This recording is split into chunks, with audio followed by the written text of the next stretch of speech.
Case of Monsieur Valdemar by Edgar Allan Poe. Of course, I shall not pretend to consider it any matter for wonder that the extraordinary case of Monsieur Valdemar has excited discussion. It would have been a miracle had it not, especially under the circumstances. Through the desire of all parties concerned to keep the affair from the public, at least for the present, or until we had further opportunities for investigation, through our endeavours to effect this, a garbled or exaggerated account made its way into society, and became the source of many unpleasant misrepresentations, and, very naturally, of a great deal of disbelief.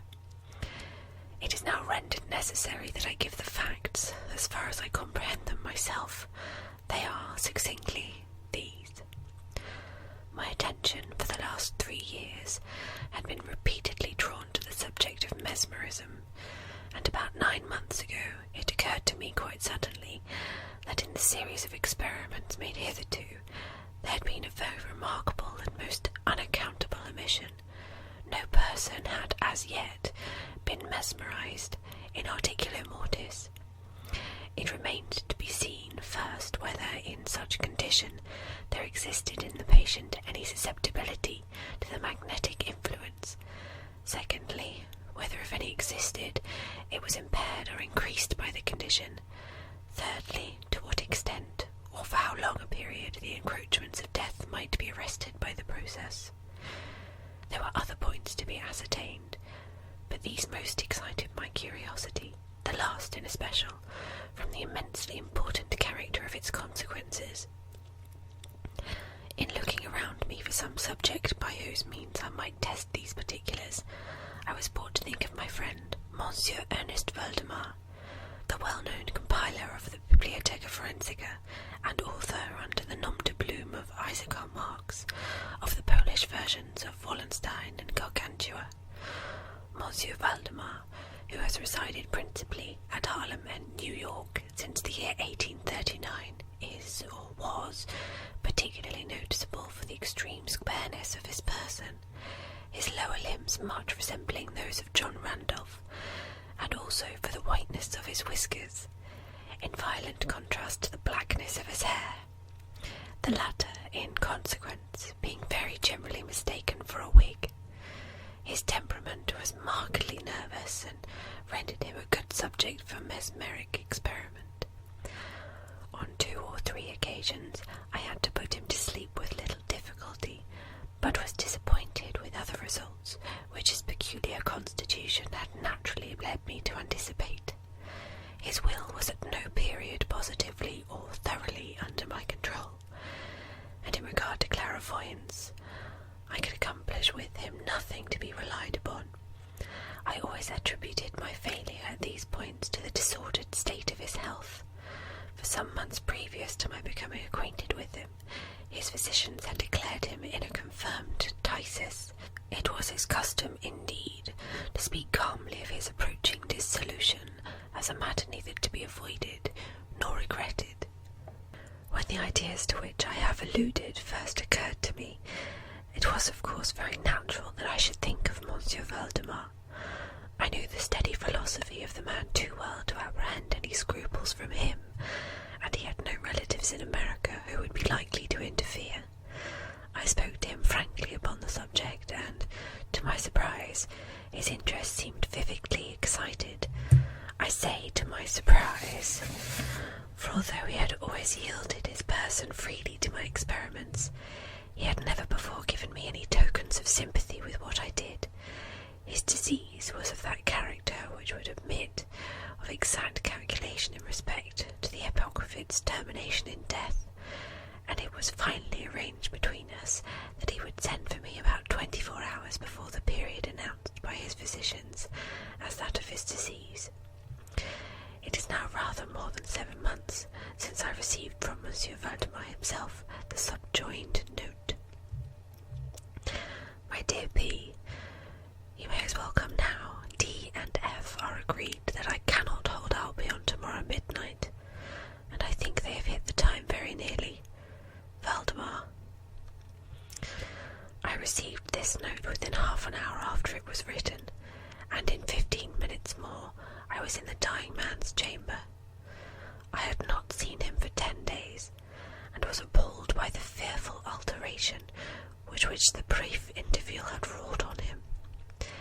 face wore a leaden hue, the eyes were utterly lustreless, and the emaciation was so extreme that the skin had been broken through by the cheekbones. His expectoration was excessive, the pulse was barely perceptible. He retained, nevertheless, in a very remarkable manner, both his mental power and a certain degree of physical strength. He spoke with distinctness, took some palliative measures without aid, and when I entered the room was occupied in penciling memoranda in a pocket-book. He was propped up in the bed by pillows. Doctors D and F were in attendance. After pressing Valdemar's hand, I took these gentlemen aside and obtained from them a minute account of the patient's condition. The left lung had been for 18 months in a semi-osseous or cartilaginous state, and was of course entirely useless for all purposes of vitality. The right, in its upper portion, was also partially, if not thoroughly, ossified, while the lower region was merely a mass of purulent tubercles running one into another. Several extensive perforations existed, and at one point a permanent adhesion to the ribs had taken place. These appearances in the right lobe were of comparatively recent date. The ossification had proceeded with very unusual rapidity. No signs of it had been discovered a month before, and the adhesion had only been observed during the 3 previous days. Independently of the phthisis, the patient was suspected of an aneurysm of the aorta, but on this point the osseous symptoms rendered the exact diagnosis impossible. It was the opinion of both physicians that Monsieur Valdemar would die about midnight on the morrow. It was then 7 o'clock on Saturday evening. On quitting the invalid's bedside to hold conversation with myself, Doctors D and F had bidden him a final farewell. It had not been their intention to return, but at my request they agreed to look upon the patient at about 10 the next night. When they had gone, I spoke freely with Monsieur Valdemar on the subject of his approaching dissolution, as well, more particularly, of the experiment proposed. He still professed himself quite willing, and even anxious to have it made, and urged me to commence it at once. A male and female nurse were in attendance, but I did not feel myself altogether at liberty to engage in a task of this character, with no more reliable witnesses than these people, in case of a sudden accident might prove.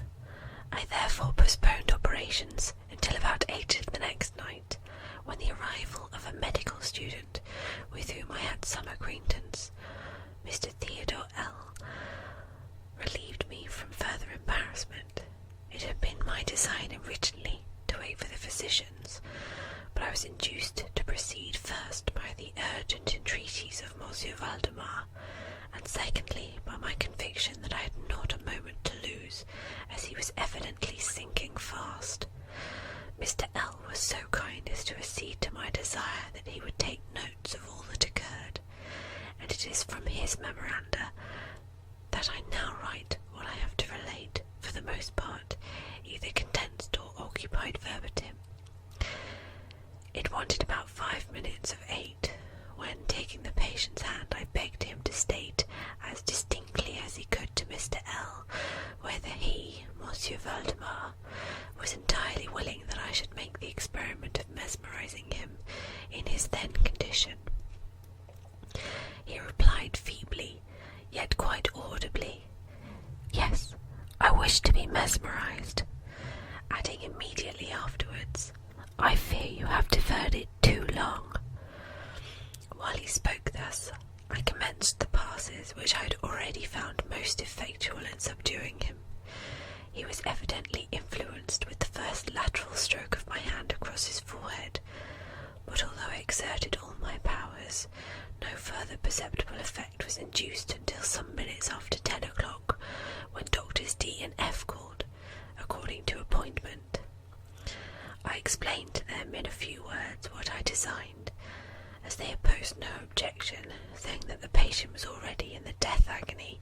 I proceeded without hesitation, exchanging, however, the lateral passes for downward ones, and directing my gaze entirely into the right eye of the sufferer.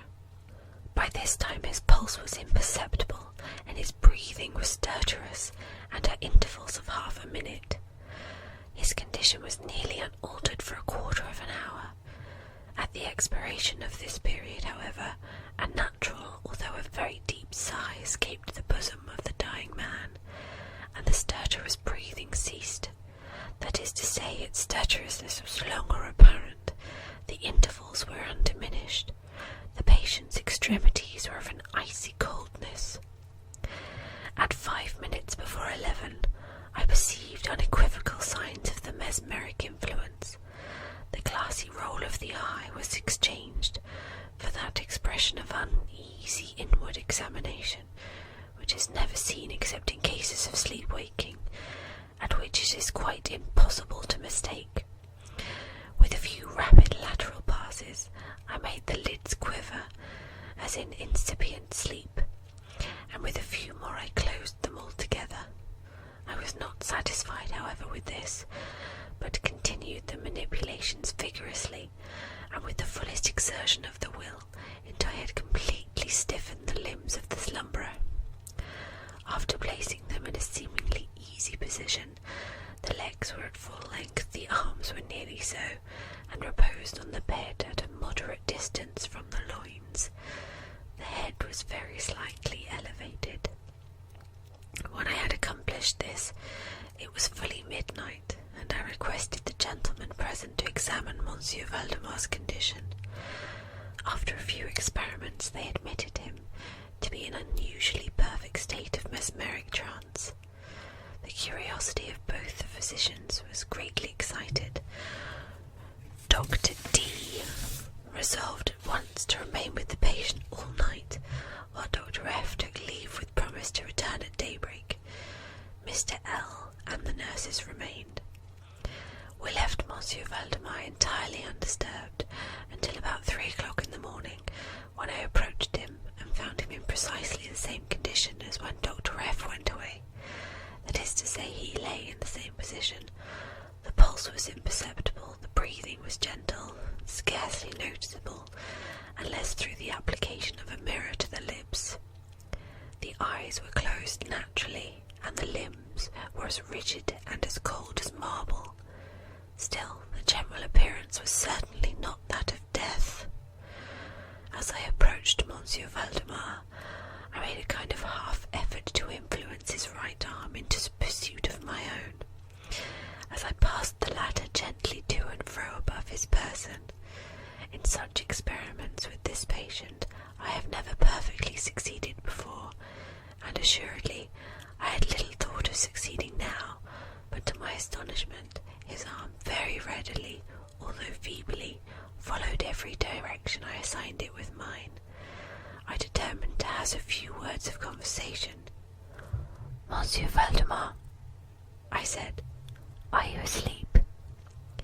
He made no answer, but I perceived a tremor about the lips, and was thus induced to repeat the question again and again.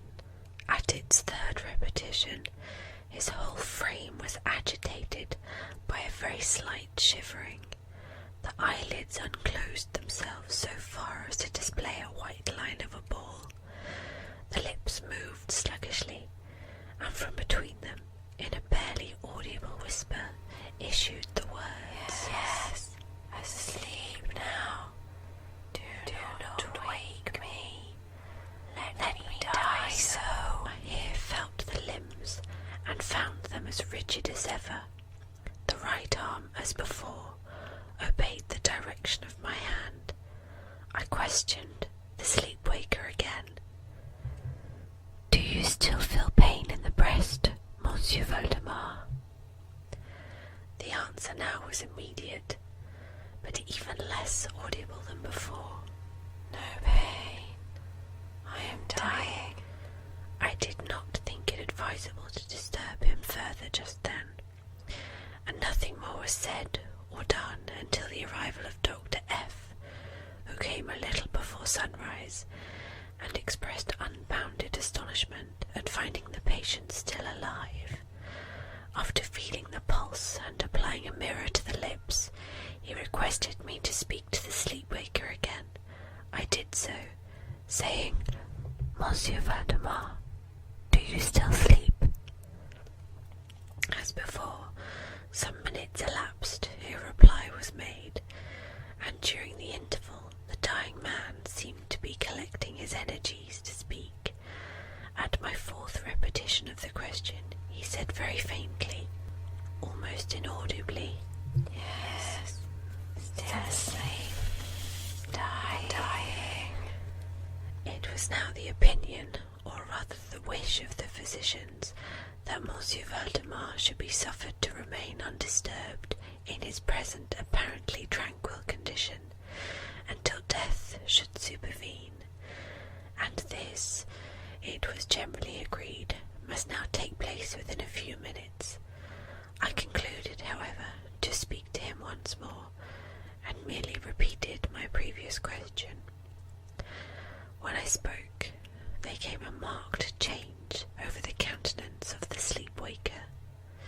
His eyes rolled themselves slowly open, the pupils disappearing upwardly. The skin generally assumed a cadaverous hue, resembling not so much parchment as white paper, and the circular hectic spots which hitherto had been strongly defined in the centre of each cheek went out at once. I use this expression because the suddenness of their departure put me in mind of nothing so much as the extinguishment of a candle by a puff of the breath. The upper lip at the same time writhed itself away from the teeth which had previously covered completely, while the lower jaw fell with an audible jerk, leaving the mouth widely extended and disclosing in full view the swollen and blackened tongue. I presumed that no member of the party then present had been unaccustomed to deathbed horrors, but so hideous beyond conception was the appearance of Monsieur Valdemar at this moment, that there was a general shrinking back from the region of the bed. I now feel that I have reached a point of this narrative at which every reader will be startled into positive disbelief. It is my business, however, simply to proceed. There was no longer the faintest sign of vitality in Monsieur Valdemar, and concluding him to be dead, we were consigning him to the charge of the nurses, when a strong vibratory motion was observable in the tongue. This continued for perhaps a minute. At the expiration of this period there issued from the distended and motionless jaws a voice, such as would be madness in me to attempt describing. There are indeed 2 or 3 epithets which might be considered as applicable to it in part. I might say, for example, that the sound was harsh and broken and hollow, but the hideous whole is indescribable, for the simple reason that no similar sounds have ever jarred upon the ear of humanity. There were 2 particulars, nevertheless, which I thought then, and still think, might fairly be stated as characteristic of the intonation, as well as adapted to convey some idea of its unearthly peculiarity. In the first place, the voice seemed to reach our ears, at least mine, from a vast distance, or from some deep cavern within the earth. In the second place, it impressed me, I fear indeed, that it would be impossible to make myself comprehended, as gelatinous or gluttonous matters impress the sense of touch. I have spoken both of sound and of voice. I mean to say that the sound was one of distinctive, even wonderfully, thrillingly distinct syllabification. Monsieur Valdemar spoke, obviously in reply to the question I had propounded to him a few minutes before. I had asked him, it will be remembered, if he still slept. He now said, Yes. No, I have been sleeping, and now, I am dead. No person present even affected to deny or attempted to repress the unutterable shuddering horror with which which these few words thus uttered were so well calculated to convey. Mr. L. swooned. The nurses immediately left the chamber, and could not be induced to return. My own impressions I would not pretend to render intelligible for the reader. For nearly an hour we busied ourselves silently, without the utterance of a word, in endeavours to revive Mr. L. When he came to himself, we addressed ourselves again to an investigation of Monsieur Valdemar's condition.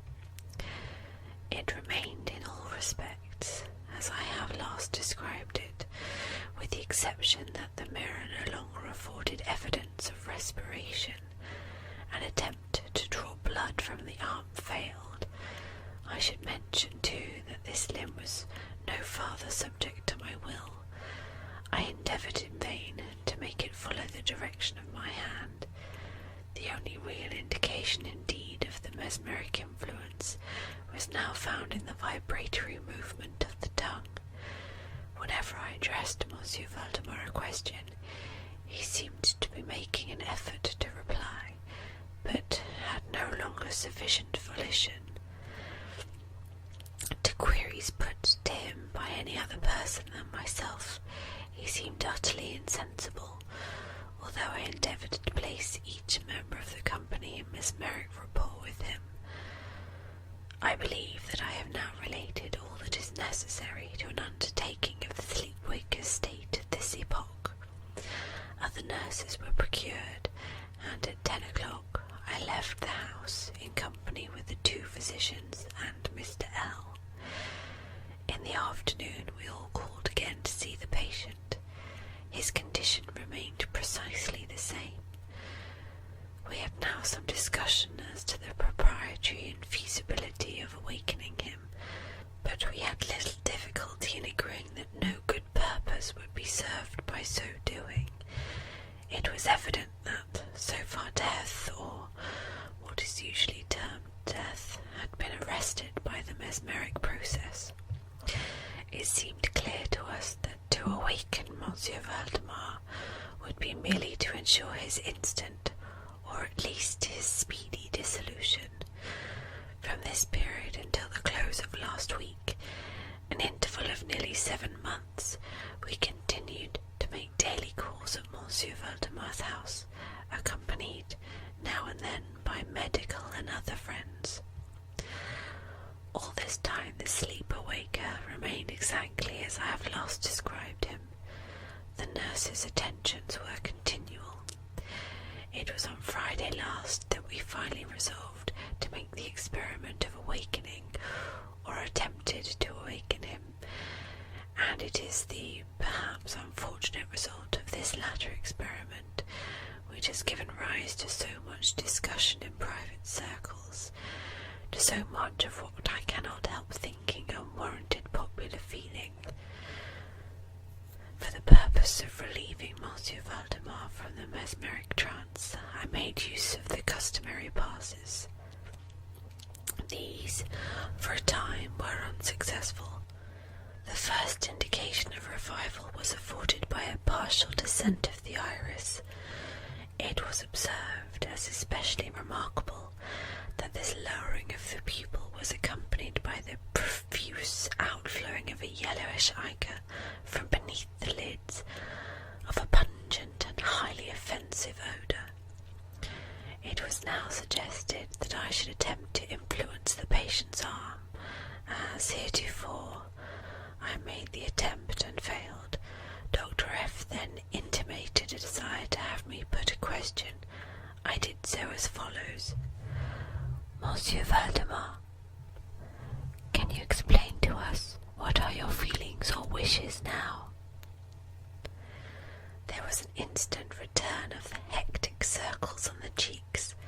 The tongue quivered, or rather lolled violently in the mouth, although the jaws and lips remained rigid as before, and at length the same hideous voice, which I have already described, broke forth.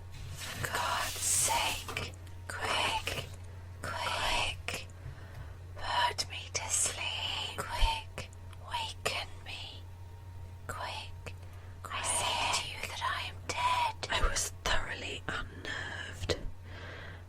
instant remained undecided what to do. At first I made an endeavour to recompose the patient, but failing in this thorough total abeyance of the will, I retraced my steps and as earnestly struggled to awaken him.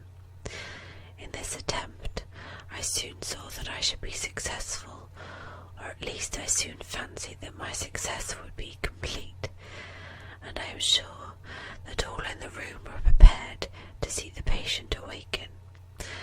For what really occurred, however, it is quite impossible that any human being could have been prepared. As I rapidly made the mesmeric passes amid ejaculations of "dead, dead," absolutely bursting from the tongue and not from the lips of the sufferer, his whole frame at once, within the space of a single minute or even less, shrunk, crumbled, absolutely rotted away beneath my hands upon the bed. Before that whole company there lay a nearly liquid mass of loathsome, of detestable putridity.